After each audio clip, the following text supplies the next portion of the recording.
There we go. There we go. Well, thanks all for joining us. Well, we'll just pick back up where we were. Gabe, let's jump to, just because our mics were off. Hello, everyone. Royals tonight taking on the White Sox. Seth Lugo on the mound. What are you looking for? Royals have won 12 of their last 14. We talked about, while we were muted, taking care of business against teams that aren't so great. Obviously, White Sox at the bottom of the AL Central, but Royals went on a 2-8 road swing a couple weeks ago. Yeah. Now they're 12-2 over this span.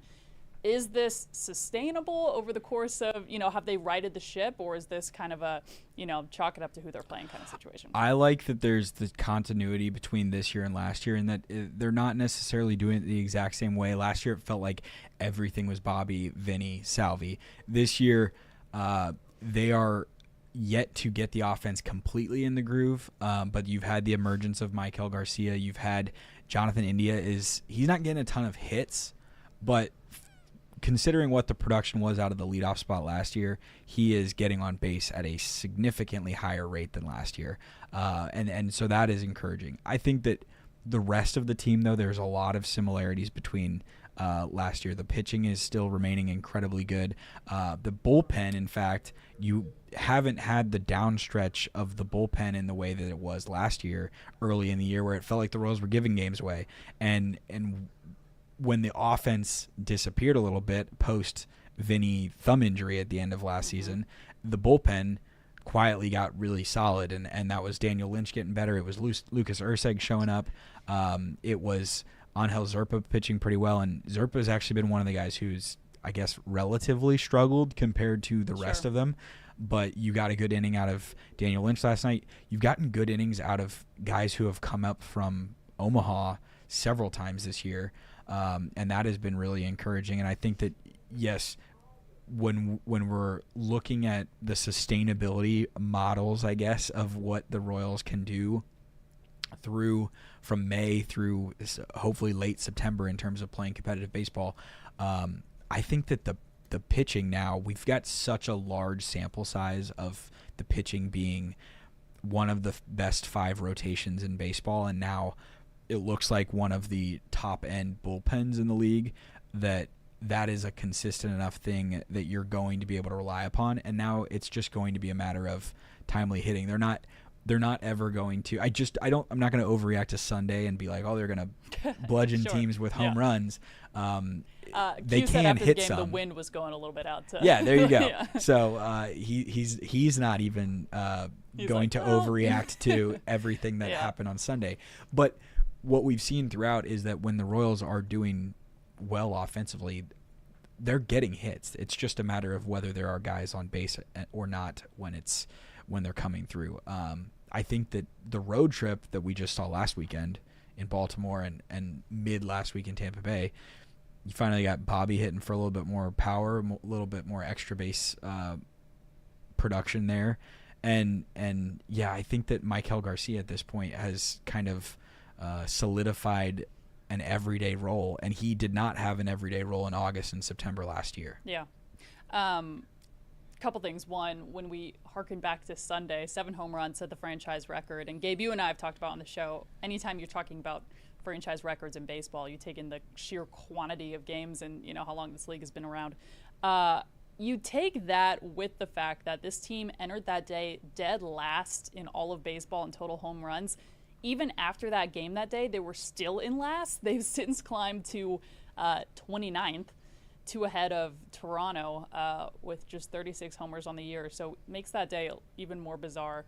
I wanted to ask one more Royals-related question before we go on. And Gabe, it's a subject we've not talked about on the show, at least you and I haven't. Jack Caglione. Yep. Your thoughts on, I know everyone's it's kind of like Bobby Witt, not comparing them one for one, but a couple years ago, everyone was like, when is he getting his call up? What are you expecting with this? Do you think the Royals are ever going to make that move? Obviously, they're going to make it, I guess, sooner than later is what I'm asking. I think it has to be at some point this summer, and that is contingent upon him going to AAA and playing well, because I don't think it makes sense for them to jump him from AA straight to the major leagues. But all of the metrics in terms of what he's doing production-wise. I mean, he homered on Saturday. He homered on Sunday. He homered twice today. he is starting to absolutely crush the Texas League. 8 home runs on the season. His OPS is above 1,000. His batting average is 330.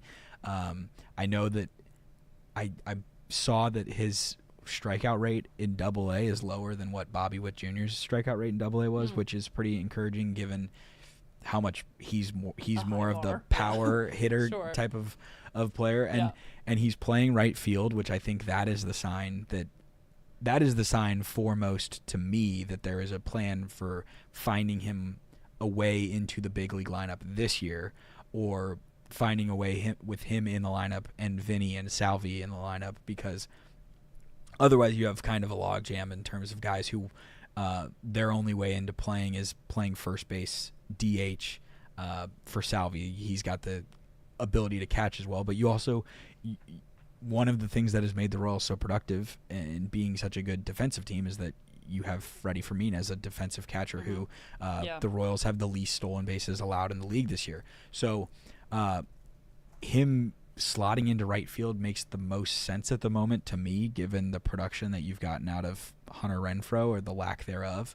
I think that Royals fans are just anxiously awaiting seeing the notification that he's going to Omaha. Yeah. I'm sure that the people in Omaha are waiting for that to happen, but he's doing the things that you would expect a guy who was picked 6th overall, who hit 40 home runs in college.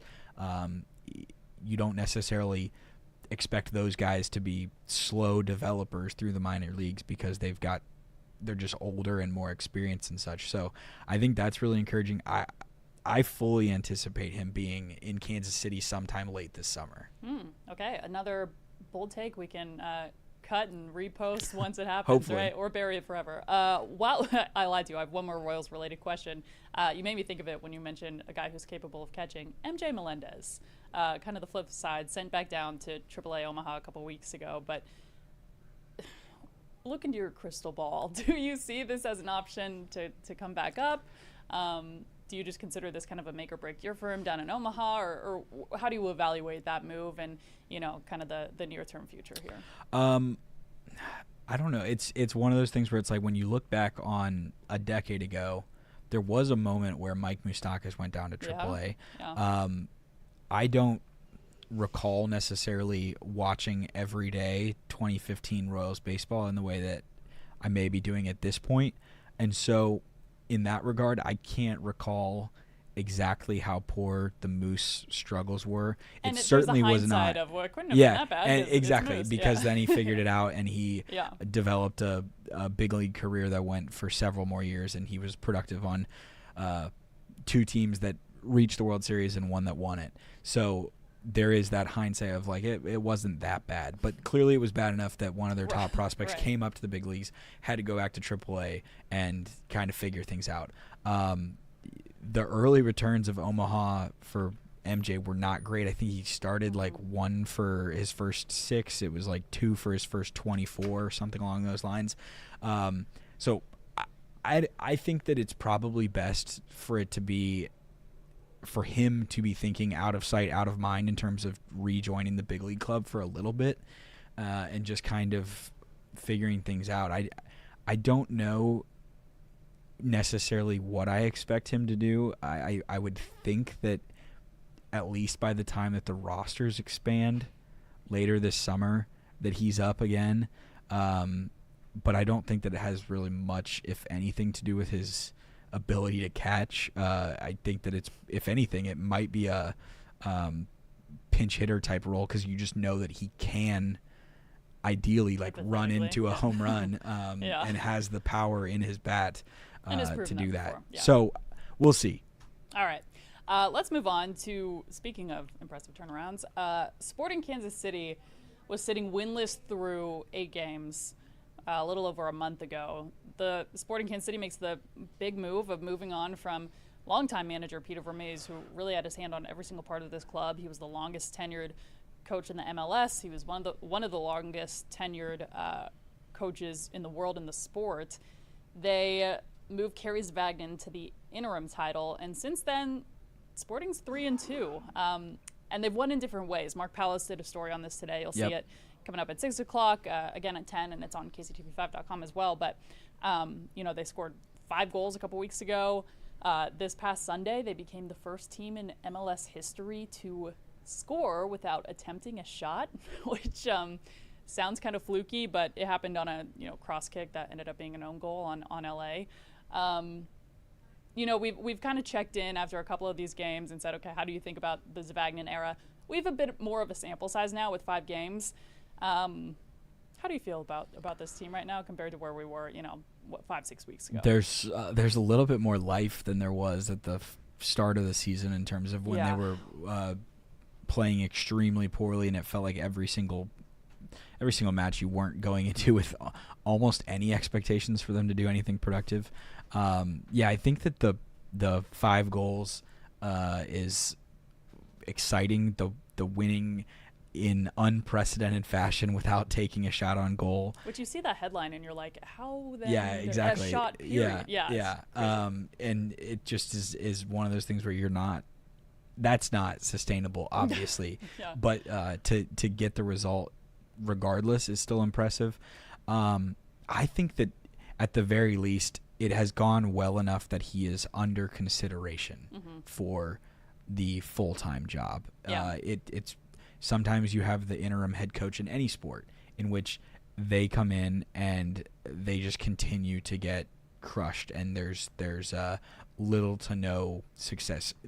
In fact, I would point to what's going on, or the team that the Royals are playing tonight, and what they did last year of firing a manager, and the interim did absolutely nothing to change the fact that team was headed in the wrong direction and was not being a little change in mid-season guidance was not fixing it.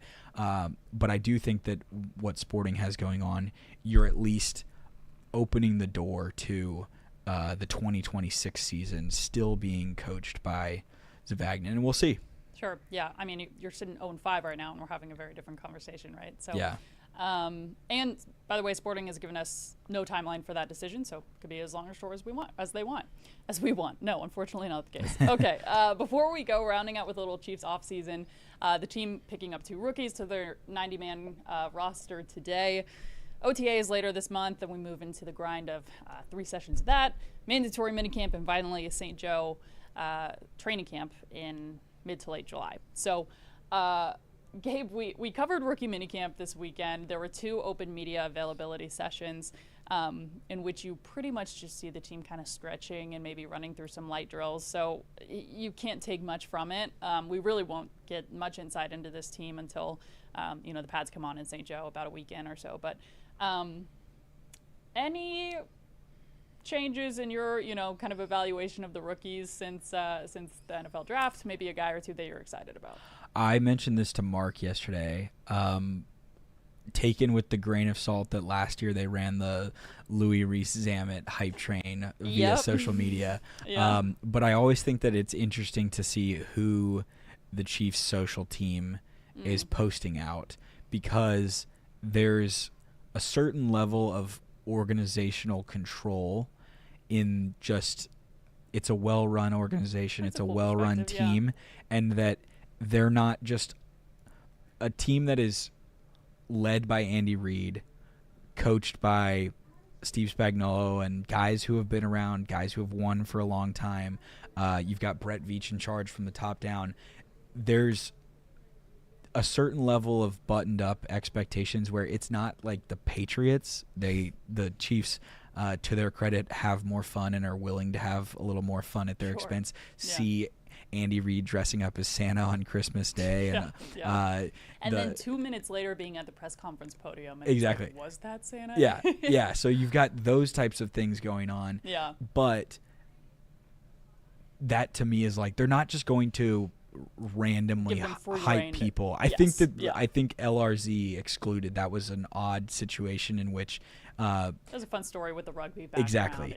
And that was probably some unnecessary hype, and you don't necessarily see that. So with that being said, the clips of Brashard Smith being out there, I think that is one of those things where, even though he's a 7th round pick, you almost have to treat it as like he's going into training camp, and unless he is absolutely shockingly poor, he's on the roster because there's a role for him and there's a need for him, and he does something that no one else in the running back room is capable of doing, which is having wide receiver type skills as a running back in terms of pass catching. So those are the types of things that I'm thinking about.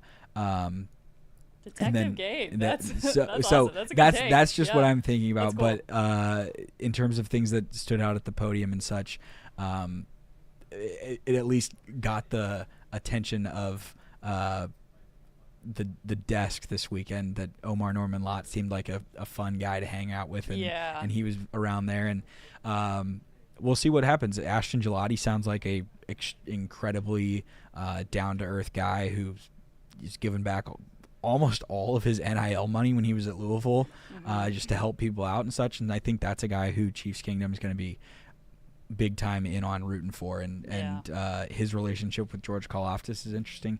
Those are the things where we just are getting, like, it's May. We're getting breadcrumbs. Exactly. Yeah. But there is still Chiefs news slowly as we get to St. Joseph. But the important thing is that the Royals are playing well enough that we don't have to beg for the Chiefs to do things to keep our attention. Yeah.